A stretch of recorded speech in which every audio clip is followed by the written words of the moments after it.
for speaking to us. It's always a pleasure to speak to you on the programme.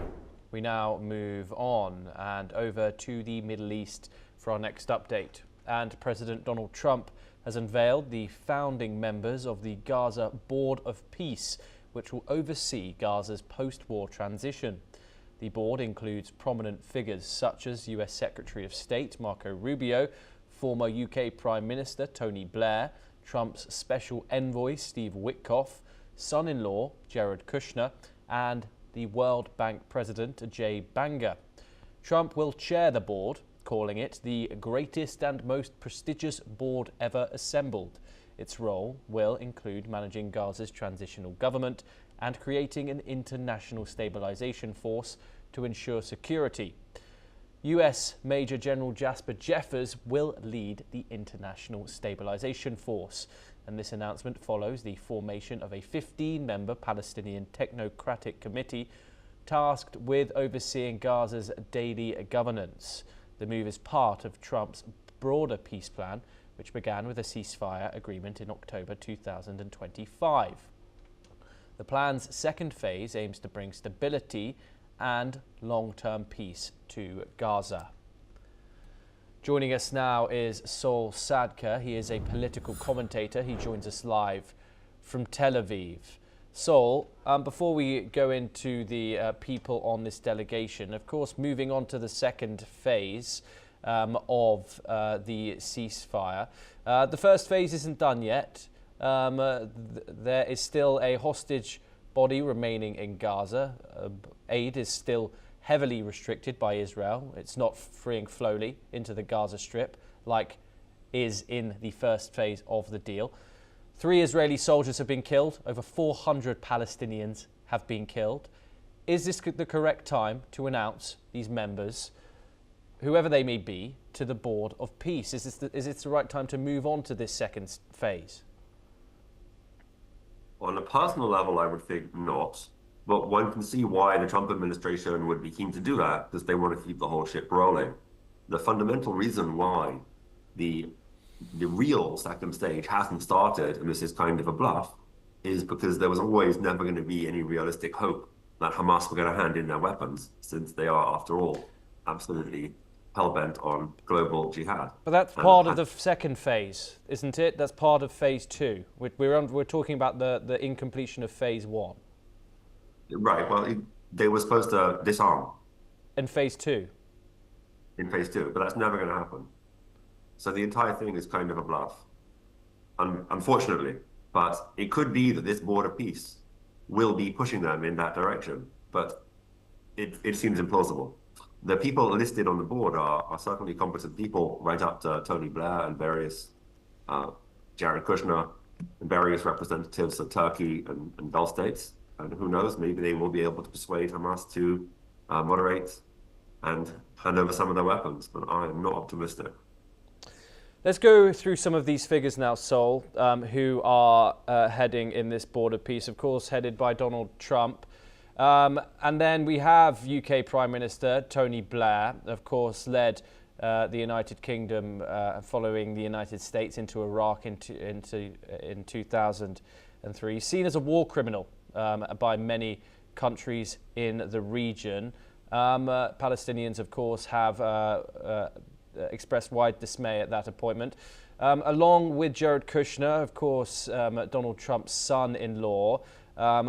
Of course, sometimes he is seen as an individual who sympathizes with the Israeli cause much more than the Palestinian one.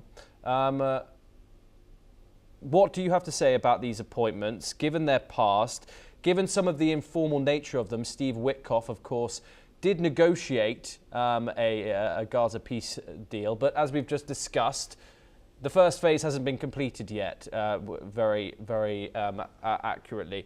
What do you think about these appointments? 7 out of the 15 we've heard now. Yeah, some of the people are very serious people. I don't really think it's fair to call Tony Blair a war criminal in any way. And at the same time, there are a number of members. There are some members, I forget the names, there's some Qataris and Turkish people who were instrumental in forcing Qatar to the bargaining table 6 months ago. So they are certainly owed some credit, and it's good that they're on the board.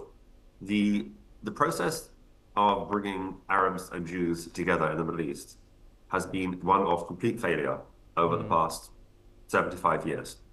And that's not for any particular reason beyond the fact that there are a number of Arabs who are increasingly small in number at the higher levels, who are hell-bent on ensuring that there are no Jews in the Middle East.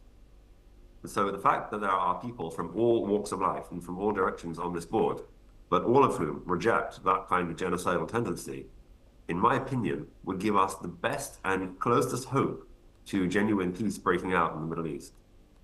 And if that can be combined with the de-radicalization and the de-poisoning of the textbooks that local Arabs in Gaza and the West Bank are trained on, if that could be done, perhaps in 25 years, this can lead to something really beautiful.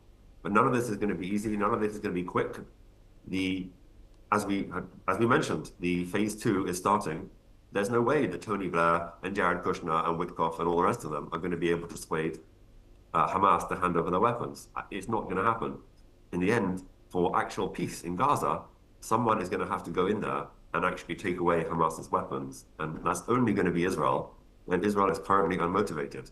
So despite this board of peace and the extremely good people, some of whom are on this board, led by Trump, unfortunately, it doesn't seem optimistic that genuine peace will come between Israel and the population of Gaza, although perhaps that can come at a later stage after peace is brought between Israel and perhaps Syria, perhaps Saudi Arabia, and so on.